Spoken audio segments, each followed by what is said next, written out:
All right, we're going to get into finding the derivative of inverse functions. And I think that we're going to do this, the best way to do this is to do like an exploration type activity. So we're going to start with x cubed. And the first thing I want you to do is draw a graph of this function, which you should be able to do because it's just a parent function. So we're going to draw the cubic function the best we can.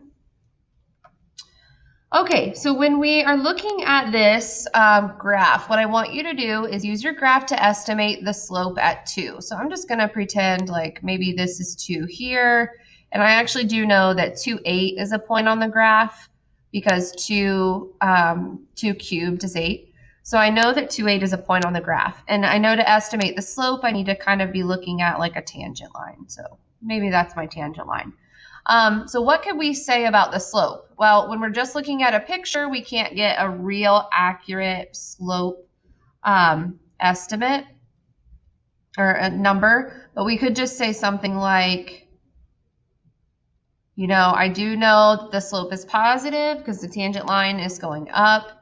I do know that the graph is pretty steep there. So that slope is going to be a pretty big number, right?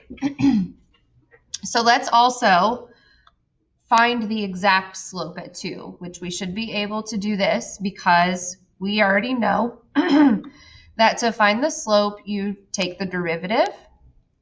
So we're going to take the derivative of x cubed, which is 3x squared, and we want to find the slope at 2, so we would plug 2 in to that derivative, and we would find that the slope is 12, which is plausible because it's a really, really steep point on the graph. Okay, what if instead of being asked to find the slope at 2, you were asked to find the slope of the inverse function at 8? Now, why would I change it to an 8? Well, I want you to remember that if 2, 8 is a point on the original function, then 8, 2 is its companion point on the inverse, right? Okay. Also, this is saying the inverse of f. Sometimes you see that called g. They just usually give it another name. So I'm just letting you know that it could be called like g prime. Anyway, let's start with figuring out what the inverse function would actually be. So we're going to start with y equals x cubed, and we're going to write the inverse equation. And so we switch the x and the y, and we solve for y, and we just get the cube root of x, which makes sense because cubing and cube rooting undo one another, don't they? And we're going to call this, let's call it g of x. Cube root, let me try that again. G of x is the cube root of x. And I'm actually going to write it as x to the 1/3 power because I'm preparing to do the next step, which is to take the derivative. Okay, so we're going to take the derivative. Remember that this is the derivative of g, which is the inverse. So the derivative, let's see, we're going to bring the power to the front, and we're going to subtract 1 from the power. So it'd be 1/3 x to the negative 2/3. And let's go ahead and write this. Let's write this as 1/3 x to the 2/3 power. So write it as a fraction. And let's take it one more step, and let's rewrite what x to the 2/3 power would be. That would actually be the cube root of x squared. Okay. Now, let's use what we have to find the derivative, the original question. What is the derivative of the inverse when the x value is 8? So we're going to plug in 8 to this derivative that we just computed. And let's see what happens. We get 1/3 cube root of 64. What's the cube root of 64? 4, and 1/3 times 4 would be 1/12. All right, let's pause for a moment and compare, okay? When we did this step before, where we were finding the slope at 2 on the original function, we got 12. and the derivative, the slope at 8 on the inverse was 1/12. Do you see the relationship there, 12 and 1/12?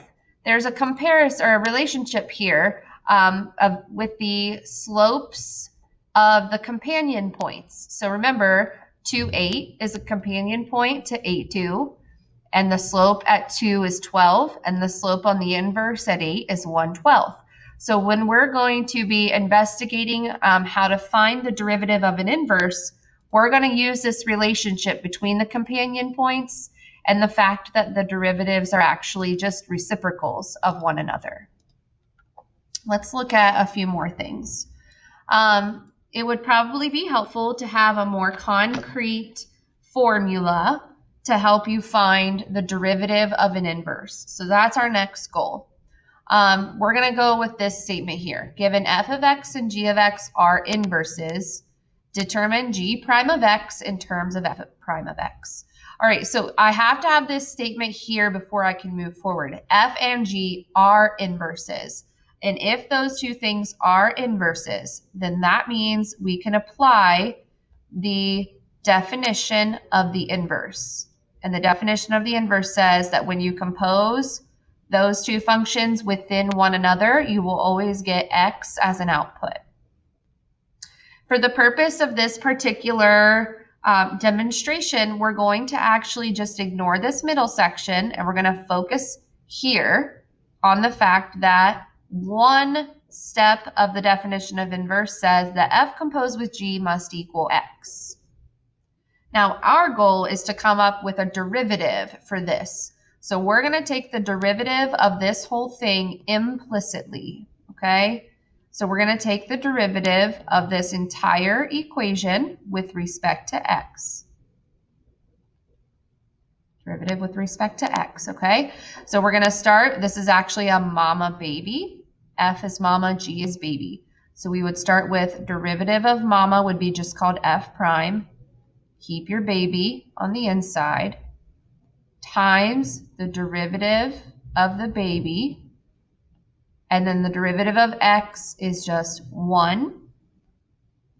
And we are determining g prime of x because that's going to tell us how to find the derivative of the inverse. So to do that, we're going to divide by all this stuff here, f prime of g of x.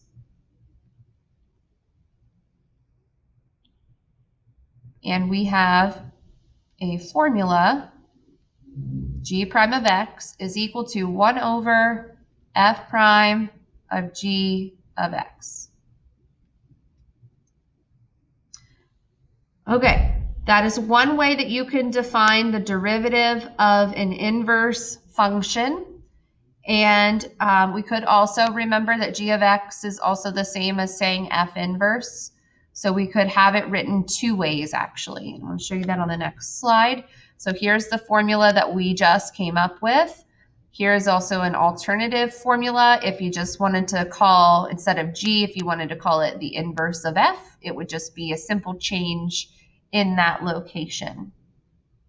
Let me break down what this is. This is simply just telling you to do what we did at the very beginning when we were looking at x cubed and cube root of x.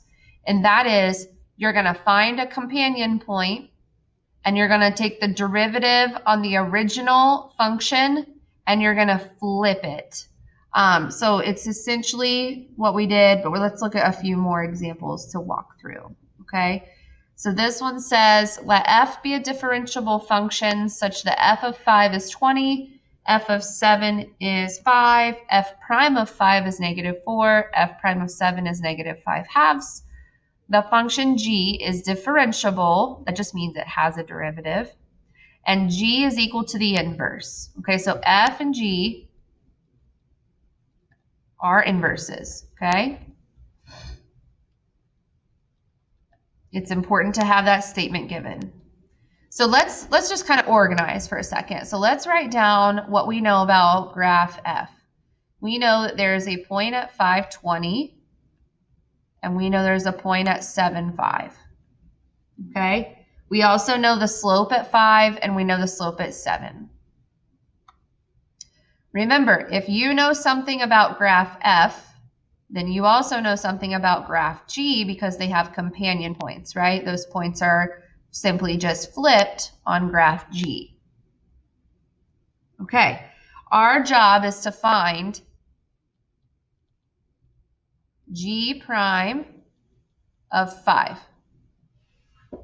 Okay, to do that, you are going to find the slope of its companion point over on the original graph, okay? Because remember, the slope over here at 7 and the slope on the inverse at 5 are reciprocals of one another. So if I can find the slope over here at its companion point, I'll just flip it and make it into the slope at 5, which is what I want. All right? So what is the slope? What is the slope at 7? What is f prime of 7? Do we know that number? We actually do. It's given in the problem. The slope at 7 is negative 5/2. Okay? And remember that we discovered that the inverse slope at the companion point, which is what we're looking for, will just be the reciprocal of this. So because the slope at 7 is negative 5/2, then that means the slope at the companion point would be negative 2/5. Okay, it's that easy. Let's look at another. This is more of like an AP style example with multiple choice, but remember, just because it's multiple choice doesn't mean it's easier necessarily. It says the function h is given by x to the 5th plus 3x minus 2, and h of 1 equals 2. I'm going to go ahead and start organizing, and I'm going to write h of 1 equals 2 means there's a point at 1, 2. If h inverse is the inverse of h, what is the value of the inverse or the derivative of the inverse at 2? So I'm going to organize first. I've got my first point at 1, 2. That means the inverse would have a companion point at 2, 1, right? Okay, again, you're trying to find the slope here. That's what the question's asking. If you can find the slope at its companion point, then you can flip it and find the reciprocal to find the slope at 2 on the inverse. So let's look. What is f prime? Not f, it's h, isn't it? We need to find the slope at 1, which is the same thing as finding h prime of 1. Now this time the numbers aren't just given to you, but you do have an equation for h. So let's take the derivative of that equation and we'll plug 1 into it to find h prime of 1. So if you were to plug in 1 and solve, I believe you would get 8, wouldn't you? So if the slope over here is 8, what's the slope over here? Remember, it's the reciprocal, right? So 8 flipped into a reciprocal would be 1/8. Okay, this is your last example. This is like the expert level example because it's the hardest type you'll see ever, really. So the reason it's so difficult is that there's not very much information given. We have a function. We are finding the derivative of the inverse at 1. So as far as information we don't know anything about f of x except its equation. We do know that we're looking at the inverse at 1, so we know there's a point at 1 something, which I guess that does mean that over here there would be a point at something 1. Okay, so the first thing we have to do is we have to find this value. The value that we're looking for is we're looking for the x value when y is 1. Okay? So what we can do is we can go to our equation that was given and we can plug in what we know. And we know that y is 1. And we're trying to figure out what the x value is at that location. And to do this, it's not real easy to solve by hand other than just simply using like a guess and check procedure. So pick some numbers for x, plug them in, and see what works.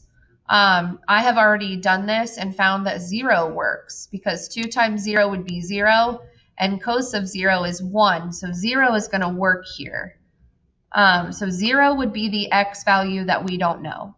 Okay, so let's go ahead and fill in. Let's update our information.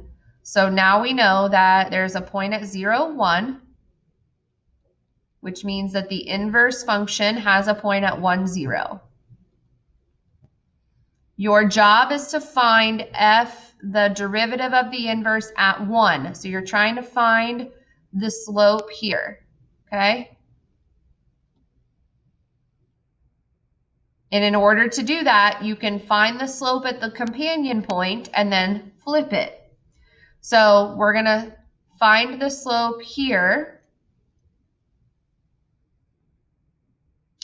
which means we need to take the derivative of the f function. So I'm going to take the derivative of this equation up here, which would be 2 minus sine x. And we want to plug in the value at the companion point. I know we're evaluating the derivative of the inverse at 1, but the companion point would be 0, 1. So we would plug 0 in. And 2 minus sine of 0 is equal to 2. So that means the slope at the companion point is 2. Remember that if the slope at the companion point is 2, then the derivative at the inverse would be the reciprocal of that, which is 1/2.